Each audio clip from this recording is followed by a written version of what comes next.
Monsieur le ministre, donc le bilan de la sécurité routière est assez mitigé, moins d'accidents mais plus meurtriers.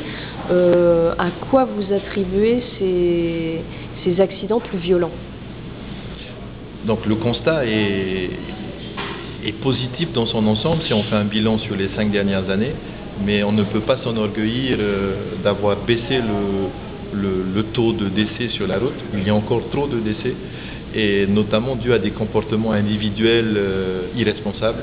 Et donc il faut faire un appel à la responsabilisation individuelle. Lorsqu'on prend sa voiture, lorsqu'on prend son scooter, il faut se dire que l'accident n'arrive pas qu'aux autres. On peut également être une victime à n'importe quel moment de notre passage sur la route. Et puis on veut pousser la répression un peu plus loin en proposant la rétention du permis immédiate dans le cas des conduites en état alcoolique. Nous sommes en train de finaliser ce dossier avec les forces de l'ordre et les services de l'État pour que d'ici la fin de l'année, on soit capable de proposer donc cette rétention immédiate qui va, avec un peu de médiatisation, qui va choquer les conducteurs qui seront attrapés en flagrant délit, et espérons-le va changer quelques comportements. Il y a également toutes les actions de prévention que l'on continue. On travaille beaucoup avec l'éducation, donc le primaire et le secondaire. On travaille également avec les communes, et nous devons renforcer nos actions avec les communes pour qu'on soit plus proche des populations dans les quartiers difficiles. Nous savons que dans les lotissements, par exemple, il y a beaucoup de jeunes qui sont détenteurs de scooters sans assurance, sans forcément de titre de conduite.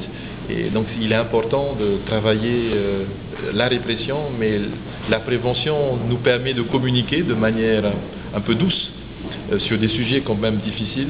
Rappeler aussi à la population que le coût, l'impact financier de ces accidents se chiffre en centaines de millions.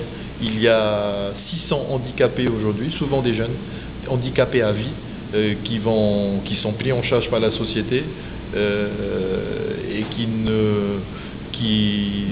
ne sont pas nés handicapés, mais qui ont été un jour victimes de la route. Donc cette mobilisation État-pays, elle est importante. On doit maintenir la mobilisation pour, espérons-le, demain réduire au maximum ce taux d'accident en Polynésie. Mais sur le fond, vous avez parlé des scooters, donc c'est vrai que ça c'est peut-être le plus gros problème en fait, puisque c'est la majorité des accidents mortels. Est-ce que vraiment les voitures et les deux roues peuvent cohabiter en Polynésie?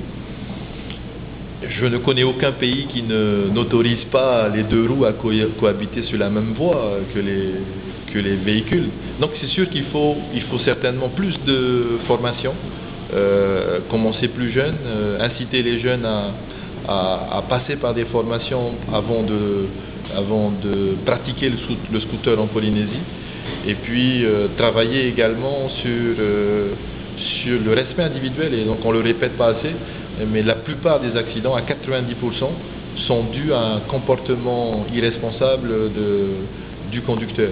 Et là, nous ne sommes pas directement fautifs, le pays et l'État, mais nous devons accompagner et préparer ces usagers à mieux respecter le code de la route, avec certainement un renforcement de la répression, si on veut que de mauvais exemples puissent servir d'exemple demain au changement de comportement.